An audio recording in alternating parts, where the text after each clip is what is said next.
កើតជាមនុស្សយើងចង់បានសុខអ្នកខ្លះទៅទីកន្លែងណាមានគេគោរពគេស្រឡាញ់គេបូជាច្រើនអ្នកខ្លះក៏មានទុក្ខទោសលំបាករឿងនេះតើហេតុអីបានជាខុសគ្នាព្រះអានន្ទបានឃើញចិត្តកហបតីមកកាន់សំណាក់ព្រះអង្គអស់មួយខែអីវ៉ាន់ដាក់500ទេសថ្វាយព្រះអង្គអស់ហើយនៅសម្រានស្ដាប់ធម៌មួយខែដល់ពេលត្រឡប់ទៅវិញស្រាប់តែគេដាក់អីវ៉ាន់នឹង500ទេសនឹងពេញវិញទាំងអស់ហើយព្រះអានន្ទឃើញអញ្ចឹងក៏មកទូលសួរព្រះពុទ្ធថាព្រះអង្គចិត្តកហបតីនេះមកកាន់សំណាក់ព្រះអង្គអស់មួយខែហើយអីវ៉ាន់500ទេសថ្វាយព្រះអង្គអស់ហើយ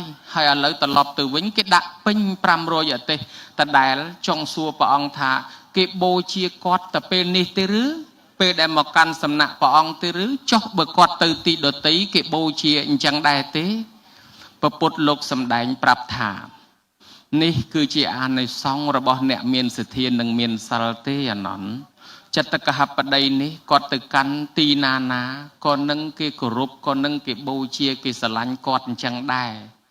យើងទាំងអស់គ្នាក៏បានយល់ហើយថាដូចជាសីវលីព្រះសីវលីលោកនិមន្តទៅណាមកណាមិនខ្វះចង្ហាន់មិនខ្វះគេបូជាទេប្រពុតរហូតដល់ពេលខ្លះយកសីវលីទៅតាមព្រោះមានភិក្ខុសង្ឃរាប់រយអង្គទៅជាមួយកុំឲ្យចង្ហាន់ប៉ុន្តែផ្ទុយទៅវិញ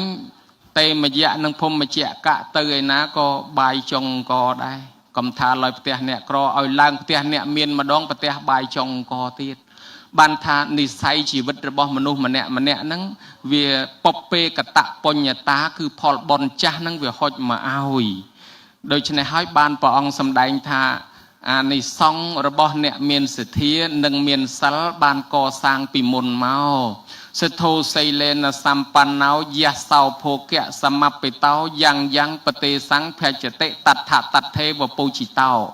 អានិសង្សអ្នកមានសទ្ធានិងមានសិលគប់រកប្រទេសណាស្រុកណាតែងតែមានគេស្រឡាញ់គេបូជាជានិច្ចជានិរន្តរ៍អញ្ចឹងហើយអានន្ទគាត់ធ្លាប់ឧបត្ថម្ភប្រសង់ពីជាតិមុនមកជួយដល់អ្នកក្រីក្រកំសត់ទុរគតជាពិសេសយកចិត្តទុកដាក់ជួយទំនុកបំរុងផ្ចង់ផ្ដើមដល់ព្រះសង្ឃលោកខ្វះខាត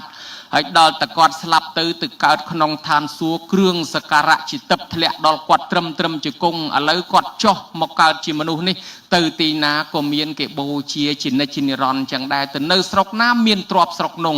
មានសម្បត្តិស្រុកនោះទៅទីណាមានគេស្រឡាញ់គេគោរពបូជាស្រុកនោះនេះហើយអានិសង្សអ្នកមានសទ្ធានិងមានសិលការកើតឡើងជាមនុស្សហើយដើម្បីវិលពីសេចក្តីអាក្រក់ទៅកាន់សេចក្តីល្អបានវិលពីភាពអន់ថយទៅភាពរីកចម្រើនបានដោយការប្រព្រឹត្តទៅតាមធម៌វិលដែលគេហៅថាគេហៅថាចក្រធម៌មាន4មួយនឹងឯងគឺថាបដិរូបប្រទេសវាស័កបានកើតក្នុងប្រទេសដ៏សមគួរគឺប្រទេសដែលមានសាសនាមានជំនឿមានសិទ្ធិធ្វើបុណ្យ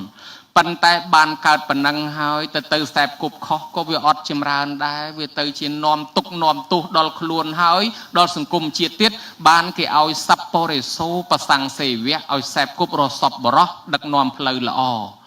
រួចធម៌ទី3លោកថាអត្តសម្មាបណិធិក្រោយពីសែបគប់សពបរោះហើយទម្លាក់ខ្លួនឲ្យទៀបដើម្បីតម្កល់ខ្លួនឲ្យគេងាយបដៅឲ្យគេងាយប្រាប់អានឹងបានរីកចម្រើនដោយលោកថាអ្នកល្ងងរឹតតែល្ងងព្រោះធ្វើចេះរីឯអ្នកចេះរឹតតែចេះព្រោះតាំងខ្លួនធ្វើល្ងង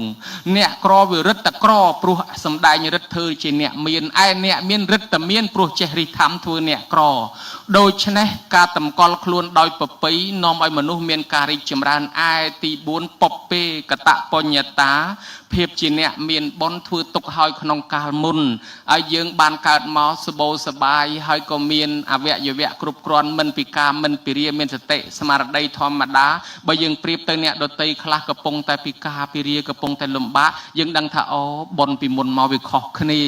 ឥឡូវបើយើងបានបុណ្យពីមុនមកប៉ុណ្ណឹងហើយយើងធ្វើបុណ្យថែមទៅទៀតបានជាក្នុងទីនេះព្រះអង្គលោកសម្ដែងថាអានិសង្សអ្នកមានសទ្ធាគេបូជាជានិច្ចជានិរន្តរ៍ឆ្នាំតណាថាមានសទ្ធាលោកថាមានលក្ខណៈ3ទី1ធម្មੰសោតធម្មចតិអ្នកមានសទ្ធានឹងចូលចិត្តស្វែងរកស្ដាប់ធម៌ទោះបីអ្នកសម្ដែងក្មេងខ្ចីជាងខ្លួនក៏ដោយឲ្យតែធម៌ងាយយល់ងាយស្ដាប់ស្វែងរកស្ដាប់នេះលក្ខណៈ1 ទី2គេហៅថាសីលវតាំងទស្សនកម្មមកចូលចិត្តស្វែងរកសែបគប់អ្នកមានធម៌អ្នកមានសិល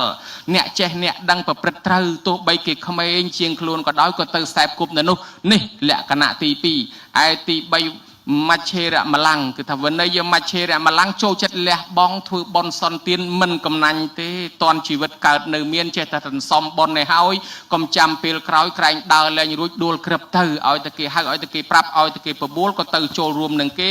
លក្ខណៈ3យ៉ាងនេះសម្គាល់ថាអ្នកមានសទ្ធារួចបើមានសទ្ធាហើយទៅណាក៏គេស្រឡាញ់គេចូលចិត្តកើតទៅរាល់ជាតិមាននិស្ស័យជួបព្រះនឹងប្រោសពុនគេព្រះមុនគេបានធម៌មុនគេទៀតណចឹងហើយបានជាក្នុងទីនេះមានការធ្វើបុណ្យមានចម្រើនបច្ចុប្បន្នចឹងទៅចុះយើងថាបុណ្យចម្រើនបច្ចុប្បន្នទៅចុះពីព្រោះពុទ្ធលោកសម្ដែងថាបញ្ញញ្ចេពុរិសោកយរាថេណੰតំហិឆន្ទាំងកយរាថសុខោបញ្ញសអុជយោបើអ្នកណាធ្វើបុណ្យហើយមានចេតនាជ្រះថ្លាទៅលើបុណ្យត្រួតថែមទៀតទៅខំធ្វើឲ្យរឿយថែមទៀតទៅបុណ្យនឹងដឹកនាំយើងឲ្យបានសេចក្តីសុខយើងរស់តាំងពីដើមមកទល់ពេលនេះដោយសារបុណ្យអញ្ចឹងត្រូវធ្វើបុណ្យបន្ថែមយើងរស់តាំងពីដើមមកទល់ពេលនេះដោយសារហូបបាយតែដូរចិត្តថាអញលែងហូបបាយប្រយ័ត្នតែលែងរស់ដែរអញ្ចឹងបន្តហូបបាយទៀតហើយបើអ្នកស្អាតពីដើមមកទល់ថ្ងៃនេះដោយសារងូតទឹកប្រយ័ត្នតែដូរចិត្តថាអញលែងងូតទឹកហើយអញងូតឆ្អែតហើយប្រយ័ត្នតែលែងស្អាតដែរបើអញ្ចឹងយើងរស់ឆ្លងច្រើនជំនាន់មកហើយមកដល់ពេលនេះមិនតាន់ស្លាប់ដោយសារបុណ្យយើងត្រូវធ្វើបុណ្យបន្ថែមអាបុណ្យបន្ថែមនឹងហើយដែលគេហៅថាចម្រើនបច្ចុប្បន្នវាកាត់បន្ថយអំពីសេចក្តីស្លាប់សេចក្តីស្លាប់4យ៉ាងដែលកំពុងតែឆ្មក់ចាំផ្លូវយើងរាល់ថ្ងៃទី1គឺថាស្លាប់ដោយសារអស់អាយុមនុស្សយើងកំណត់យ៉ាងច្រើនជុំវិញ100បើយើងដល់100ជាងហើយស្លាប់អានឹងវាអស់អាយុជួយអត់បានទេប៉ុន្តែទី2គេហៅថាកម្មខយមរណៈស្លាប់ដោយអស់បុណ្យលុយនៅមានទ្រព្យនៅមានសម្បត្តិនៅមានប៉ុន្តែមនុស្សនោះស្លាប់វ័យក្មេងគេថាស្លាប់ដោយសារអស់បុណ្យកុំឲ្យយល់ច្រឡំថាមានទ្រព្យមានសម្បត្តិអានឹងឲ្យឋានសួគ៌និព្វានប៉ុន្តែយើងគិតមើលចុះអ្នកមានឡានទំនើបជិះថ្លៃប្រមាណក៏ដោយតែមិនចាក់សាំងឲ្យវាអស់សាំងអលុតកដាលផ្លូវយ៉ាងណាមិញមនុស្សមានទ្រព្យធនយ៉ាងណាក៏ដោយតែមិនបញ្ចូលបុណ្យវាអស់បុណ្យកដាលផ្លូវដែរណាបានគេឲ្យធ្វើបុណ្យបន្ថែមអ្នកខ្លះស្លាប់អាយុទើប30 40 ហ្នឹងអានឹងដូចអស់សាំងកដាលផ្លូវអញ្ចឹងបានគេឲ្យបញ្ចូលបុណ្យបន្ថែមកុំឲ្យស្លាប់ដោយសារអស់បុណ្យណោឯទី3ឧបយខយមរណៈស្លាប់ដោយអស់ទាំងអាយុទាំងបុណ្យតំណាលគ្នាទី4ឧបឆេតកកម្មមុនីមានកម្មពៀចូលមកកាត់ផ្ដាច់អញ្ចឹងក្នុងធម៌នេះតើអាចរំលោះរំលាងកម្មពៀបានទេក្នុងសាសនាជឿថាជឿកម្មនឹងផលធ្វើកម្មបែបណាទទួលកម្មបែបនោះចុះមនុស្សអាចធ្វើពិធីរំដោះរំលោះរំលាងកម្មពៀបានទេថាធ្វើបានដោយសារអីយើងជាពាក់គេ10000ត្រូវសង10000ជាពាក់20000ត្រូវសង20000ប៉ុន្តែករណីខ្លះមិនបាច់សងក៏រួចគ្នាដោយសារអ្នកម្ចាស់បំណុលគេដូរចិត្តគេថាយាយជាពាក់ថ្លៃមលូស្លាប្រមាណនោះចេះទៅខ្ញុំមិនបាច់ចាំទៀតទេសូមជូនផ្ដាច់តែហ្មងលោកយាយមិនបាច់សងទេប៉ុណ្ណឹងរួចគ្នាបាត់ចឹងកាលយើងចាំកូនចៅរត់ទទួលទានមានបានអីក្រែងលោកេងកាប់លឹបខងវាយបដកគូតកំប៉ុងបតោងពលឹះភ្នែកជីងភូតគេកុហកគេបំបត្តិគេមកចាប់មកកាក់ម៉ាសេនលក់ដូរបង្រត់បង្រាស់សត្វធាតុទាំងរស់ដុតភ្លើងឆេះព្រៃកាប់ដីដាច់សត្វបំបត្តិជីវិតសត្វដតីឲ្យកូនរស់ឥឡូវកូនរស់ជាងោក្រែងអាសត្វទាំងនោះវាតាមចងពៀជាមួយយើងណាញោមអញ្ចឹងបាទយើងធ្វើបុណ្យនេះឲ្យវាអនុមោទនាបុណ្យវិញកុំឲ្យយកពៀជាមួយយើងឯខ្លួនយើងនេះចូលកាន់ត្រៃសរណគមចូលកាន់សិលស្ដាប់ព្រះបរិត្តខ្លាយជាកូនចៅព្រះអមនុស្សខ្មោចព្រាយដែលវាឃើញយើងខ្លាយជាកូនចៅព្រះវាលែងហ៊ានបៀតបៀនហើយវាថាបើគេកូនចៅព្រះហើយកុំបៀតបៀនគេទុកឲ្យគេរស់ចោះតែនេះហើយគេហៅចម្រើនបច្ចុប្បន្នមួយបែបឈ្មោះថាអាយុវឌ្ឍនកិច្ចអាយុវឌ្ឍនកម្មត្រង់និមន្តប្រសង់មកសូត្រព្រះបរិត្តហើយនឹងយើងទទួលត្រៃសរណគមនឹងណាញោមណាមួយទៀតអនុបទានកិច្ចអនុបទានកម្មបានដល់ការជួយគេជួយយើងដូចជាពេលមានភ័យអាសន្នជនភៀសខ្លួនភៀសសឹកអីអត់បាយអត់ទឹកយើងធ្លាប់ជួយគេ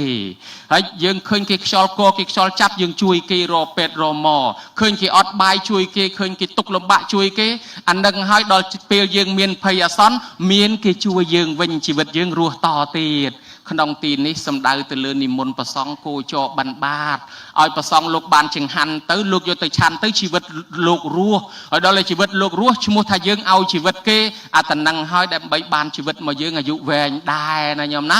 បនដេកបនដើរបនក្បែរចដាបនរាប់ម្នោះគឺដាក់បាតលោកប្រពុតទៅប្រោសប្របីដាព្រះអង្គយាងទៅឲ្យព្រះអង្គប្របីដាដាក់បាតប្របីដាខ្ញាល់ថាយីធ្វើអញ្ចឹងទម្លាក់កិត្តិយសព្រះអង្គហើយស្ដេចប្រពន្ធអាណៃចាំកូនមិនរស់ឲ្យកូនដើរសុំទានគេបានព្រះអង្គបញ្យល់ថាទួនាទីរបស់ភិក្ខុសង្ឃបណ្ឌិយលោកប្រភោជនាំងនៃសាយបពជាតតតេជីវជីវងឧស្សាហោករណីយោបួសហើយត្រូវអាស្រ័យចង្ហាន់បណ្ឌបាតអញ្ចឹង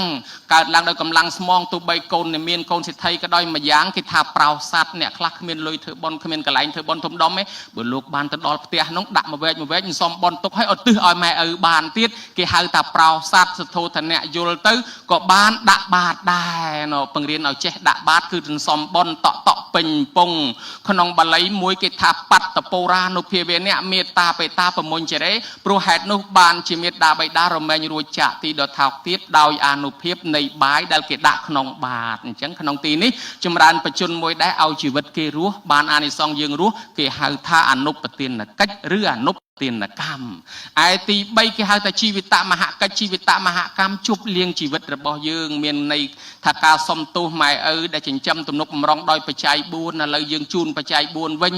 ឬក៏យើងធ្វើបុណ្យជូនគាត់ទំនុកបំរុងជូនគាត់វិញក្នុងទីនេះបានកសាងពុទ្ធបដិមាហើយធ្វើពិធីអភិសេកនេះជីវិតយើងកាន់តែមានន័យបានចូលជាពុទ្ធសាសនិកហើយកសាងព្រះហាក់ដូចជាយាងព្រះមកទុកនៅទីកន្លែងនេះសម្រាប់គេគោរពបូជាដូចជាយាងព្រះមកប្រោសសัตว์នៅទីនេះចឹងណាញោមណាប្រវត្តិកសាងពុទ្ធរូបកើតពីក្រោយពុទ្ធសតវត្សទី4អភិសេកនេះកើតពីក្រោយសតវត្សទី5ជាការប្រោះព្រំលើកតម្កើងតម្លើងយុស័ក